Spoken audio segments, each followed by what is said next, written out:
అందరికీ నమస్కారం. ఈరోజు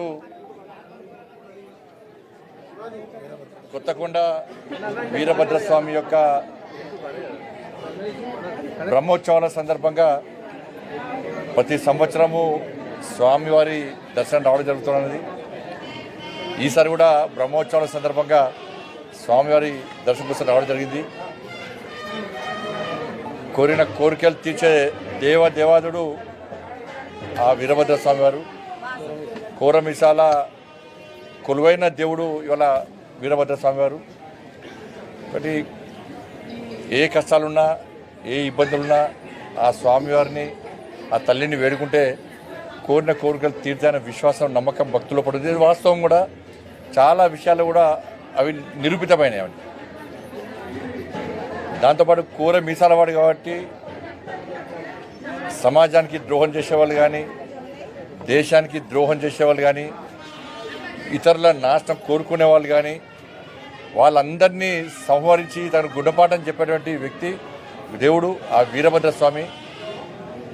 లేకుంటే వాళ్ళని కూడా మార్చి వాళ్ళకు మంచి ఆలోచన కల్పించినటువంటి దేవుడు ఆ వీరభద్ర స్వామి.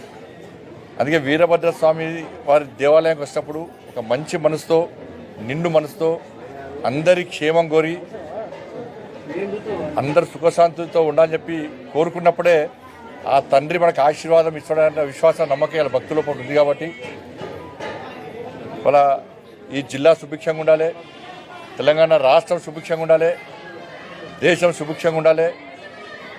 ఎలాంటి చెడు లేకుండా ఎలాంటి శత్రుత్వం లేకుండా స్వార్థాన్ని వీడి ఓరికొరికి కలిసిమెలిసి ఒక మంచి సమాజ నిర్మాణం కోసం తద్వారా ఒక శక్తివంతమైనటువంటి భారతదేశ నిర్మాణం కోసం ఏదైతే నరేంద్ర మోడీ గారు ఒక సంకల్పం తీసుకున్నాడో 2047 వికసిత్ భారత్ లక్ష్యంగా తల్లి భారతమాతను విశ్వగురు స్థానంలో ప్రతిష్ఠించాలని చెప్పి అగ్రరాజ్యాల్లో భారతదేశాన్ని చేర్చాలని చెప్పి ఒక దృఢ సంకల్పంతో కష్టపడి పనిచేస్తున్నాడు.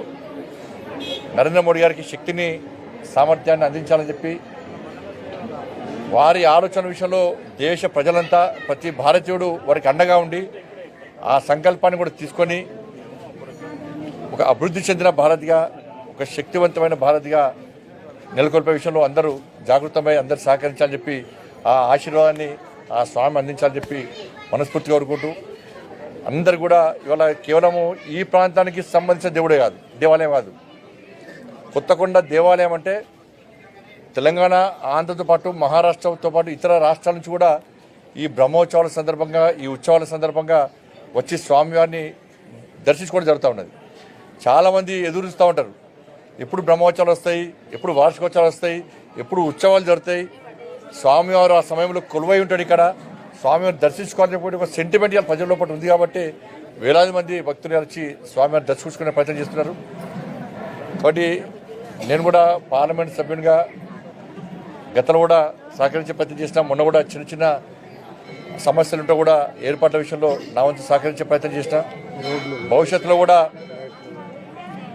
లైటింగ్ కానీ బోరింగ్ కానీ సరే చిన్న చిన్న మనం బాధ్యత కాబట్టి మనం చేస్తాం. భవిష్యత్తులో కూడా ఇంకా దేవాలయాన్ని అభివృద్ధి చేయడానికి తప్పకుండా నా వంతు ప్రయత్నం చేస్తాను. అందరికీ నమస్కారం. మరొక్కసారి అందరు కూడా ప్రజలందరూ కూడా మకర సంక్రాంతి, భోగి, కనుమ పండుగ శుభాకాంక్షలు.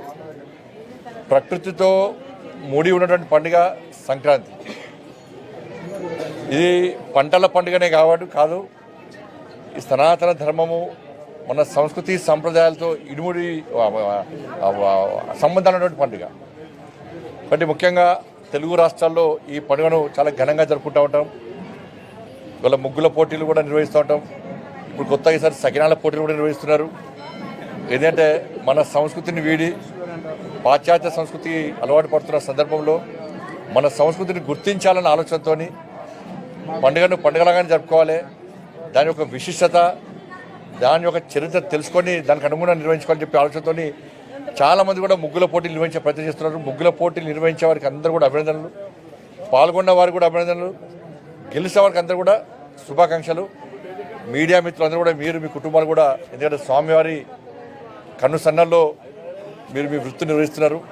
మీరు మీ కుటుంబాలు కూడా నిండు నూరేళ్ళు ఆరోగ్యంగా ఉండాలని చెప్పి ఆ స్వామివారి కరుణ కటాక్షలు మీ అందరికీ ఉండాలని చెప్పి మనస్ఫూర్తిగా ఆ స్వామివారు వేడుకుంటూ అందరికీ ఇలా